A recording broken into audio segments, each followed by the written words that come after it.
పేర్ని నాని ఆవేదన మీద మీకు ఎలా అనిపించింది? మీ స్పందన ఏమిటి? పేర్ని నాని భార్య అనే కంటే కూడా నేనైతే పేర్ని కృష్ణమూర్తి గారి కోడలు అని చెప్పని అంట. ఎందుకంటే కృష్ణా జిల్లా రాజకీయాల్లో పేర్ని కృష్ణమూర్తి గారికి ఒక ప్రత్యేకమైనటువంటి ముద్ర ఉంది.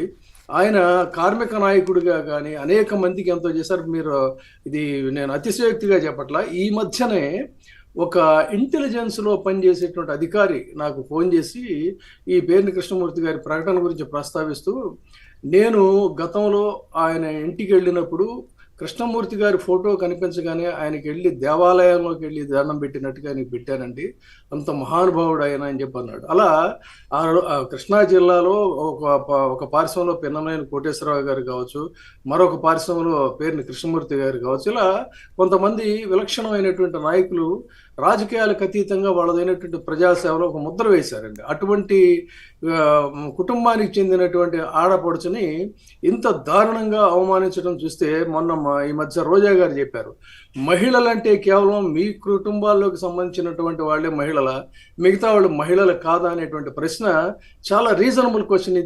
ఇది సంస్కారవంతులు నాగరికులు ఎవరైనా సరే రాజకీయాలకు అతీతంగా ఆలోచించాలి. ఎంత దారుణంగా మహిళల కన్నీళ్లని ఎంతమందితో కన్నీళ్లు పెట్టిస్తున్నారండి. అటు రోజా గారి మీద నిజంగా ఆ తెలంగాణ ప్రాంతానికి సంబంధించినటువంటి నాయకుడు అద్భుతమైనటువంటి పదజాలాన్ని వాడాడు, స్లాటర్ హౌసెస్ అని చెప్పని.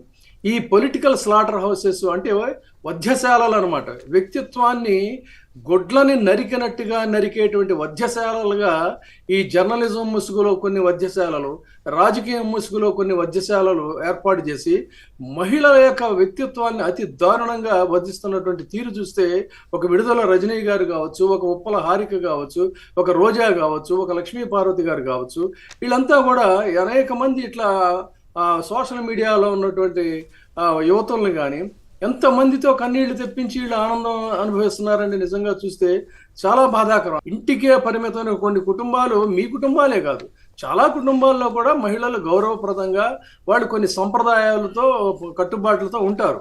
అటువంటి వాళ్ళని అనారోగ్యంగా ఉన్నటువంటి మహిళను పోలీస్ స్టేషన్కి తీసుకొచ్చి గంటల కొద్దీ వెయిట్ చేయించి మీ పైశాచిక ఆనందం పొందారంటే, మహాభారతంలో ద్రౌపది కంట ఏ విధంగా అయితే కన్నీరు పెట్టించి యావత్తు మీ కురు వంశం అయితే పూర్తిగా నాశనం అయిపోయిందో, ఖచ్చితంగా అదే రకమైనటువంటి పరిస్థితి ఈ రోజున ప్రతి మహిళ, ఏ మహిళలైతే కన్నీళ్లు పెట్టారో ఆ మహిళల కన్నీటి చుక్కలు ఒక్కొక్క చుక్క కూడా ఒక చివరికి ఒక బడబానంలాగా మారి ఖచ్చితంగా మీ యొక్క అరాచకాలను దహించేటువంటి రోజు అయితే ఖచ్చితంగా వస్తుందండి.